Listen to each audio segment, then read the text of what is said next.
Good evening. So, I absolutely ages ago went to the cinema to see Nosferatu, the recent remake. I was gonna review this a very, very long time ago, but I never got around to it. In fact, I did not get around to it. I was ill.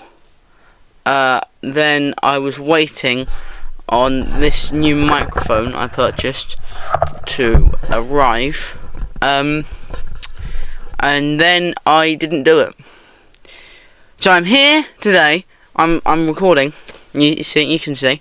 I mean, in fact, as you're watching this, unless I'm recording the next monthly movies or something else, if this is further in the future for you, then I am not recording.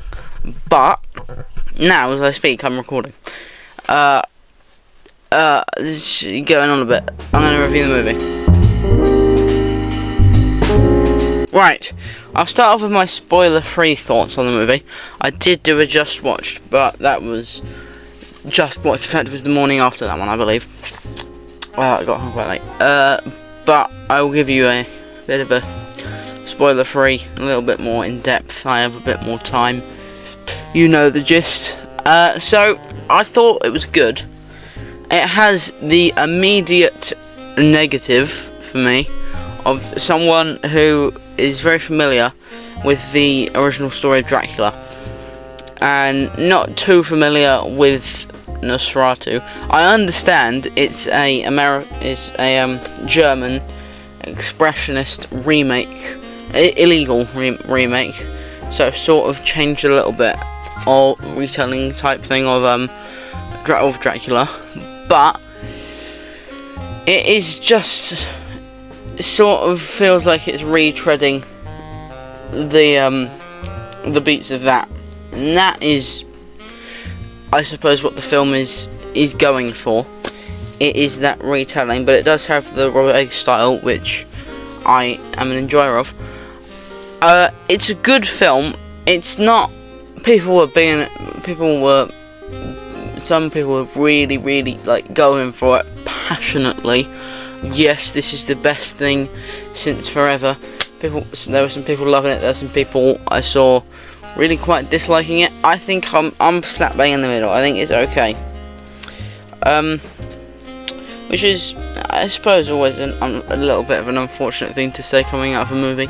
It was okay, but frankly, that's what it was. It was an okay movie.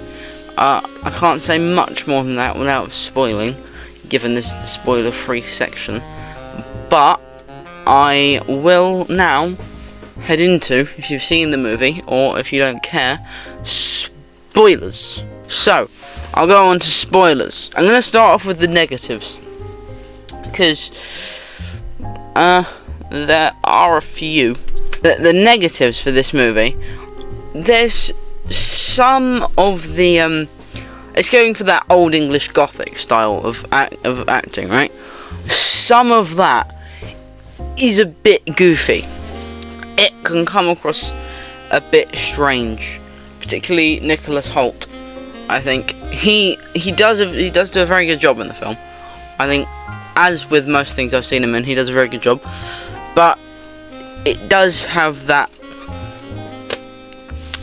goofiness to it, if you know what I mean. Now, that is, yes, a negative, but there is some enjoyment to be had out of that, which I'll get into in the positives. Now, my next one is, it drags out a little bit towards the second half, I suppose, when Count Orlok he gets off the Demeter and he is in wherever they're supposed to be. They're somewhere in Germany, I think, aren't they? Wherever they are in that bit where Lily Rose Depp and Nicholas Hoult and Aaron Taylor Johnson and that lot live. You can sort of begin to feel the length, which, yeah, it's a shame. I did enjoy it, so it's not awful that you can feel a bit of the length, but it is just always a shame when you start thinking, well, this is going on a bit. That can be a bit of a shame. Now, my final negative, fortunately there's not much, is the irritating pacing. There's not a lot, but also quite a lot going on. So, you are introduced to, I believe the opening scene is Lily Rose Depp and Count Orlok in the past, but then you're introduced to all these characters and their lives, and Nicholas Hoult gets sent away on his job, and Lily Rose Depp is ill, and she's staying with Aaron Taylor Johnson. Yeah, the irritating pacing. Once you get to that area of the film where everyone's sort of split up, it jumps around a bit. That's understandable. There's quite a bit going on in this film. I understand why they're jumping around, why they're going to different places, but it can be a little bit irritating. It's one of those things where you get into the flow of something and you think, alright, I can see where this is going, and then we go and spend quite a while on another plot. It's got the sort of ensemble problem. It's not an ensemble. I wouldn't call it an ensemble, but it has that problem of there's so much going on. Like in a TV show, where you have all these characters and their different storylines, and in an episode you'll be jumping between the storylines. That issue reminiscent of that,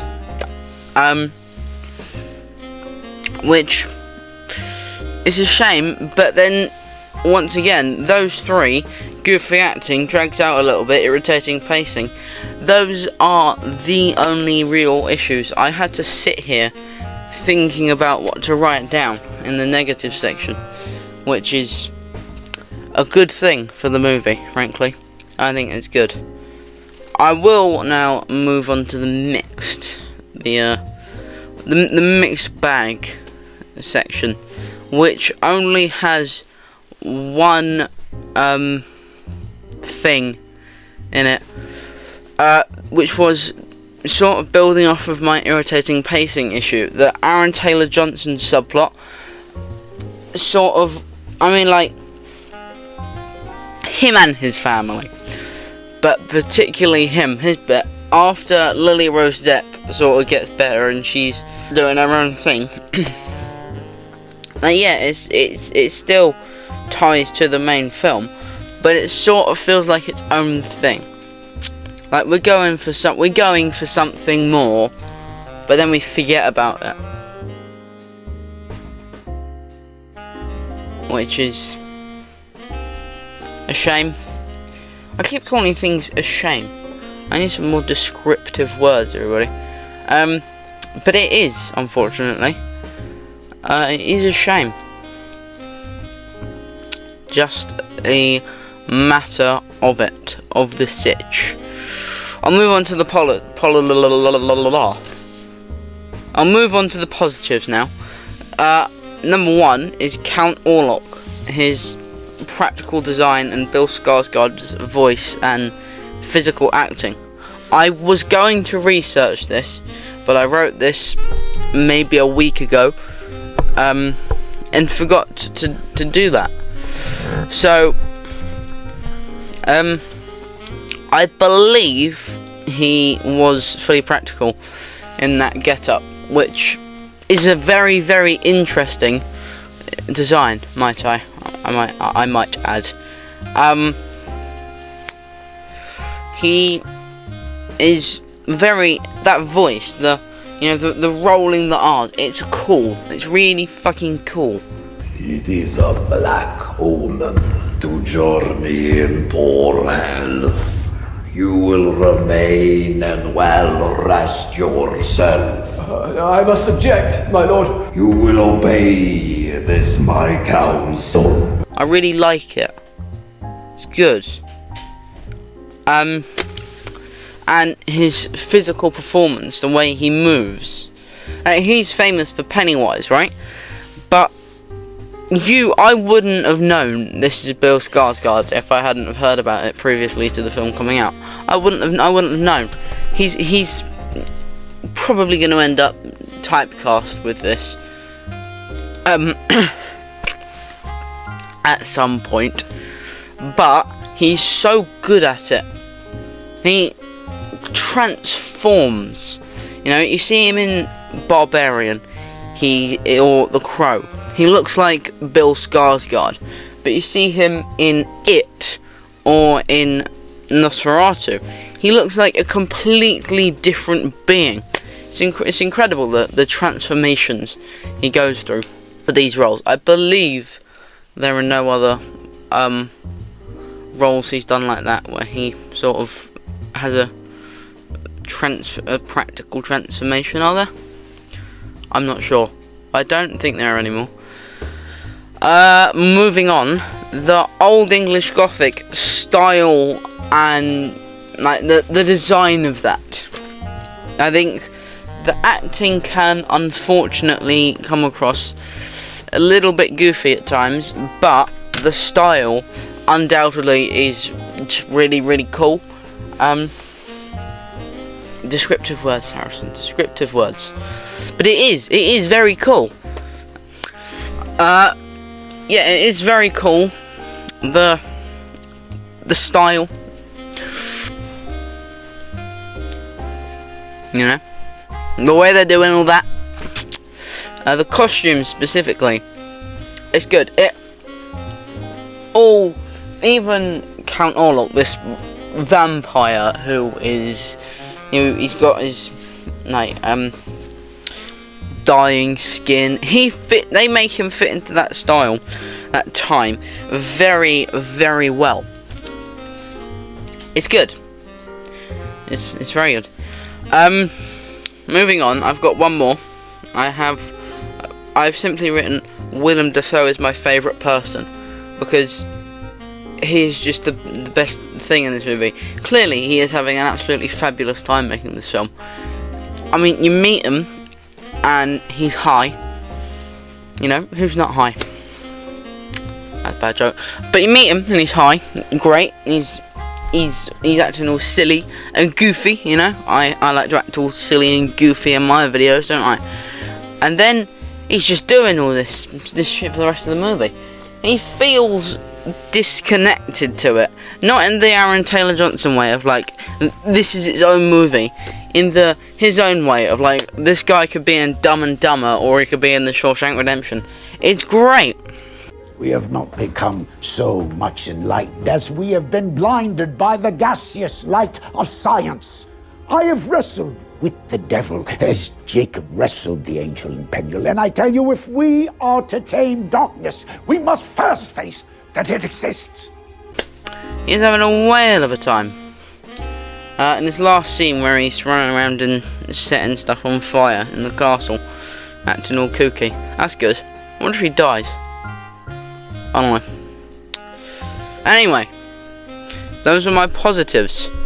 What do I think of the movie overall? I think it's good.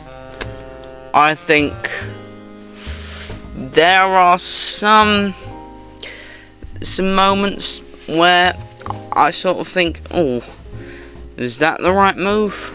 But then all movies have their moments, don't they?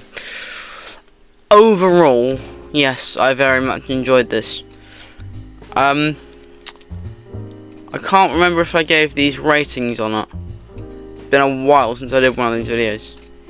If I did, I will do it, because just for the sake of it, I would probably give it like a 7.